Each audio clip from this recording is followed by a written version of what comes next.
Good morning students. Unit 3 electrochemistry हम discuss कर रहे थे। हमने लास्ट लेक्चर में डिस्कस किया था टॉपिक इलेक्ट्रोड पोटेंशियल के बारे में हमने डिस्कस किया था।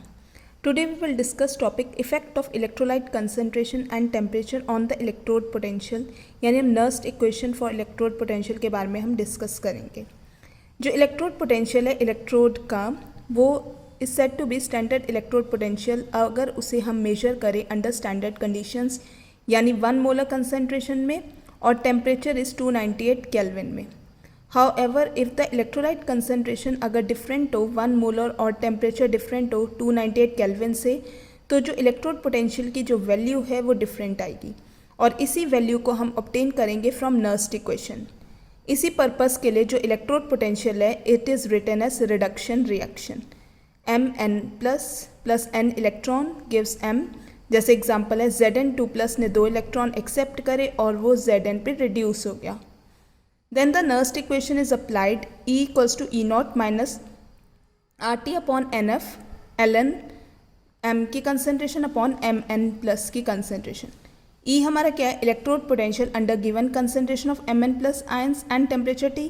E0 हमारा स्टैंडर्ड इलेक्ट्रोड पोटेंशियल है, R गैस कांस्टेंट है, N जो है नंबर ऑफ इलेक्ट्रॉन्स जो कि इन्वॉल्व है इन द इलेक्ट्रोड रिएक्शन और टेम्परेचर है T इन केल्विन और 1 फेराडे। फॉर प्योर सॉलिड्स और लिक्विड्स और गैसेस के लिए हम 1 एटमॉस्फेयर लेते हैं। Molar concentration is taken as unity. Example in the above case M जो है और Zn इक्वल्स टू 1। सॉलिड के केस में हम क्या लेंगे 1 मोलर कंसंट्रेशन, तो E equals to E0 minus RT upon NF ln 1 upon N+ की concentration. E0 minus 2.303 RT upon NF log 1 upon M+ की कंसनट्रेशन।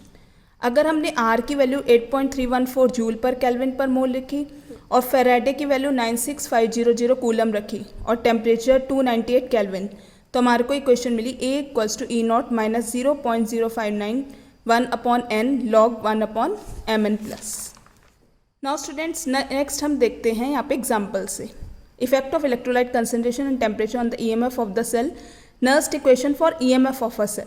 तो हम कंसिडर करते हैं एग्जाम्पल ऑफ डेनियल सेल, जहाँ पे सेल रिएक्शन है Zn solid plus Cu2 plus aqueous gives Zn2 plus aqueous plus Cu solid. अगर हम अप्लाई करें यहाँ पे Nernst equation two calculate the electrode potential of the 2 electrodes, तो जिंक के लिए क्या होगी Zn solid single vertical line Zn2 plus aqueous electrode, Zn2 plus aqueous ने 2 इलेक्ट्रॉन एक्सेप्ट करे और जिंक में रिड्यूस हो गया।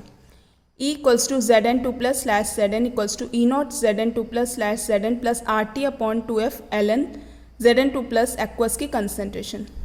Cu solid slash Cu2 plus aqueous electrode Cu2 plus aqueous plus 2 electron Cu। E Cu2 plus slash Cu E0 equals to Cu2 plus slash Cu plus RT upon 2F ln Cu2 plus की concentration. तो according to the given reaction oxidation जो है zinc electrode पे हो और reduction किस पे हो, कॉपर इलेक्ट्रोड पे हो। यानी जिंक क्या है एनोड और कॉपर क्या है कैथोड। हमें पता है कि एनोड में ऑक्सीडेशन होता है और कैथोड में क्या होता है, रिडक्शन होता है। तो E0 cell equals to E0 cathode minus E0 anode, E0 Cu2 plus slash Cu minus E0 Zn2 plus slash Zn। तो E0 Cu2 plus slash Cu plus RT upon 2F ln Cu2 plus की concentration minus E0 Zn2 plus slash Zn plus RT upon 2F ln Zn2 plus की concentration. E0 Cu2 plus slash Cu minus E0 Zn2 plus slash Zn plus RT upon 2F ln Cu2 plus aqueous upon Zn2 plus aqueous की concentration. तो E0 cell minus RT upon 2F ln Zn2 plus की concentration upon Cu2 plus aqueous की concentration. अगर हम convert करें natural logarithm के लिए to the base 10 और सब्स्टिट्यूट कर दें वैल्यूज़ R और F की एंड टेकिंग टेम्परेचर 298 केल्विन, तो ये हमारी इक्वेशन आ जाएगी Nernst equation E cell equals to E0 cell minus 0.0591 upon 2 log Zn2 plus aqueous की concentration and Zn Cu2 plus aqueous की concentration. So this is the topic of Nernst equation.